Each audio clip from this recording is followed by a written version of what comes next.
Disant Tax is costing our fellow Floridians. Governor DeSantis recently proposed a $1.1 billion tax plan.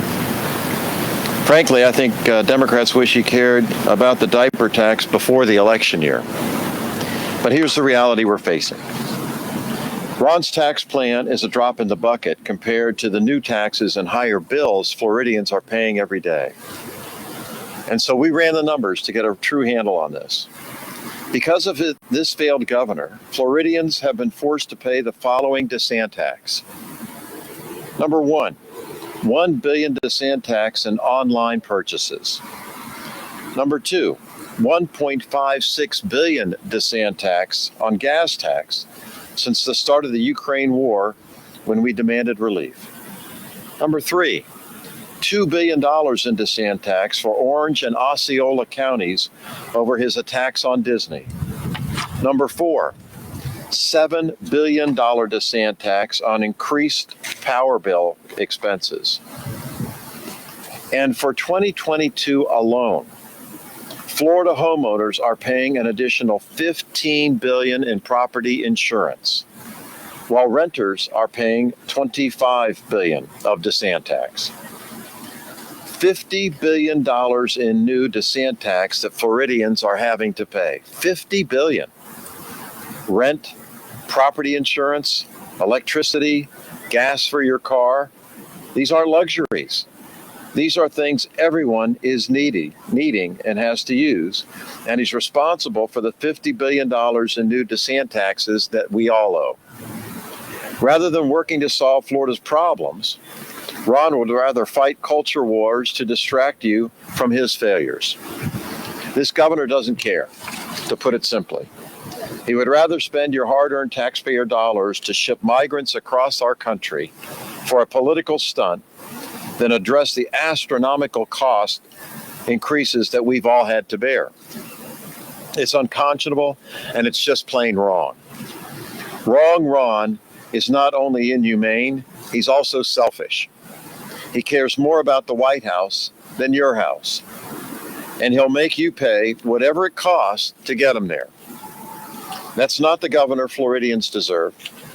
They deserve a governor who cares about the people, a governor that has a heart. I've been your governor before. And when I got elected, I held a special session and dropped your property insurance by 10%. This governor held a property insurance special session, and your cost didn't lower at all. Zero, zilch, nada. It was a special session, all right. Special for the insurance companies and not the consumers. But not for you, the everyday working Floridian, just trying to make ends meet through all these Disant taxes, just trying to put food on the table, take care of your kids without breaking the bank. That's what it all comes down to.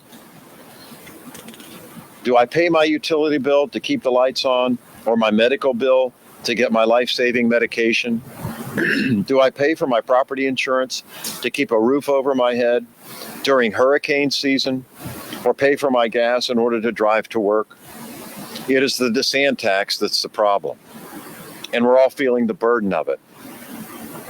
When Ron says $1 billion in tax cuts, you remember the $50 billion he's making you pay in Disant tax.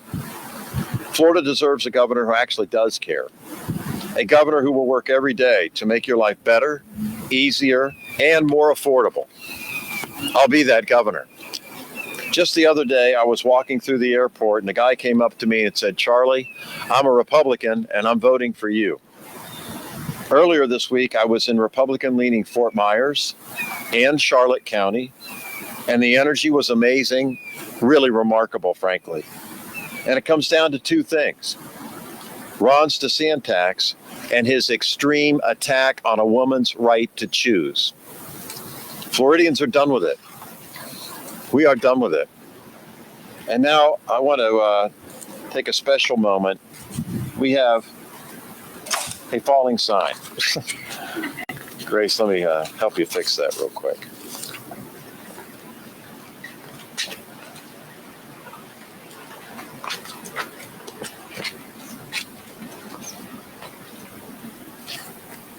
So Jesse Correa is with us to my left.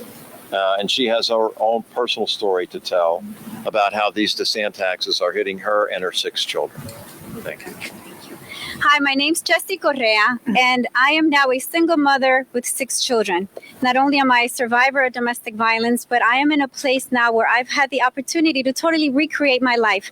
However, with the increase in rent, I've gone from $1,800 to $2,200, and I am now facing a 17% increase in my rent. So how do I get a 3% increase when it comes to an annual review, but yet my housing is going to go up 17%? It is extremely difficult as a mom with 6 kids having to navigate bi-weekly, sustaining a family with about $400. With inflation, with gas, with the fact that I look at what opportunity could I create for my family? Do I need a part-time job? It takes me away from my children. This is really important. This is affecting our livelihood. So I'm in a place trying to figure out, how do I get to provide for my family?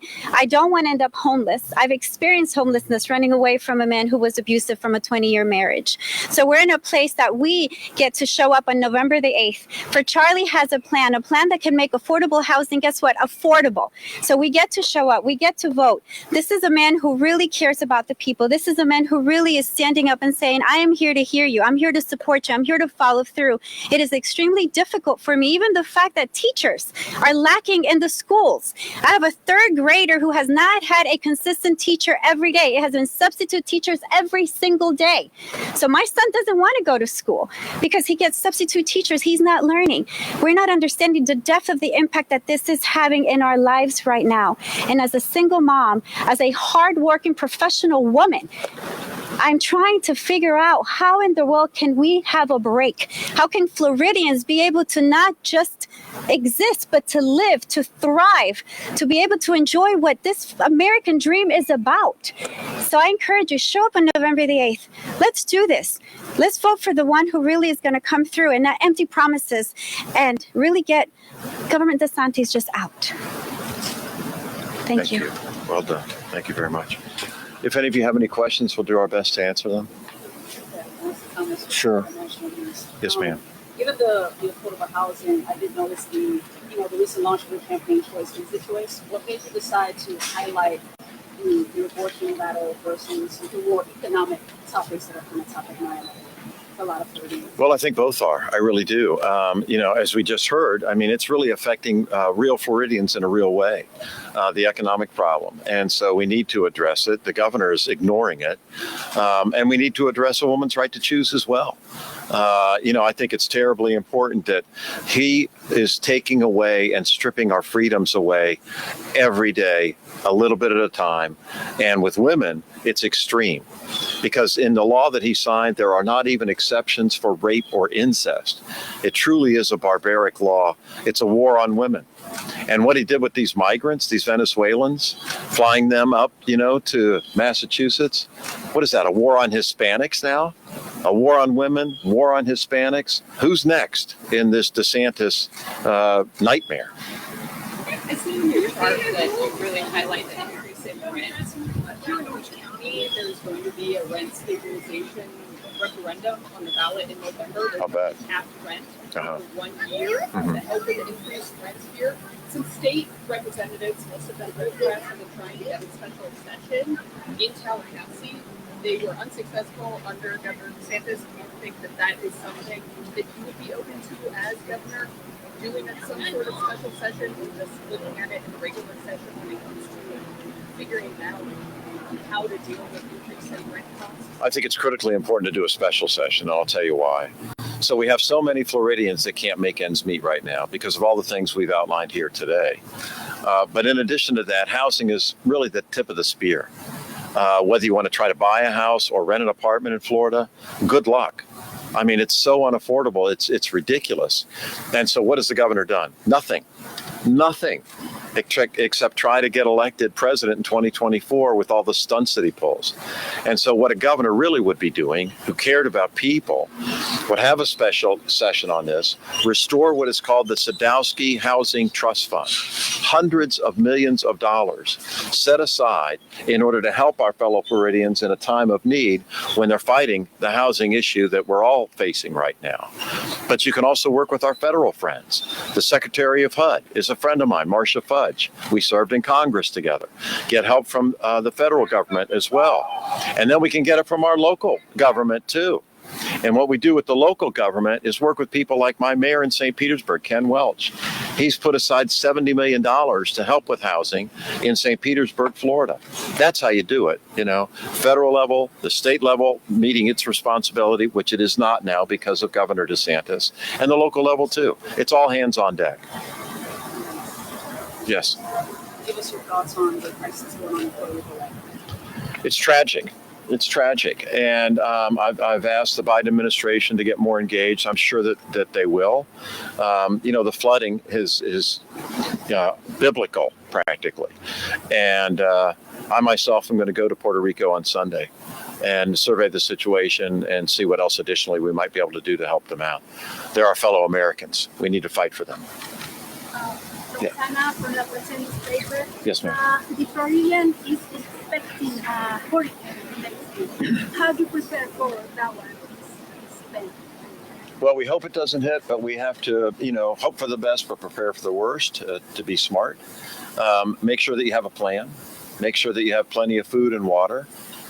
If you're ordered to evacuate, listen to the order from local authorities, and just be prudent and watchful and stay in touch with local weather.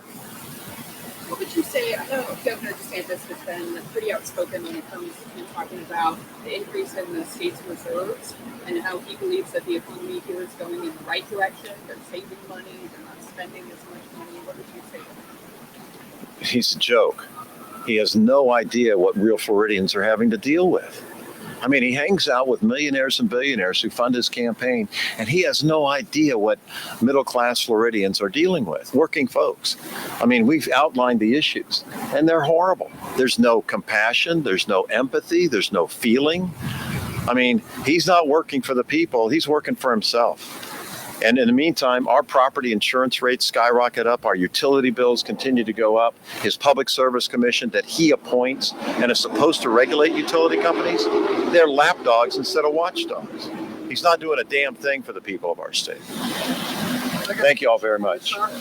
When you were governor, did we operate on a deficit or a surplus? Surplus. Thank you. What was that number? Well, Thank you very much. under DeSantis, we're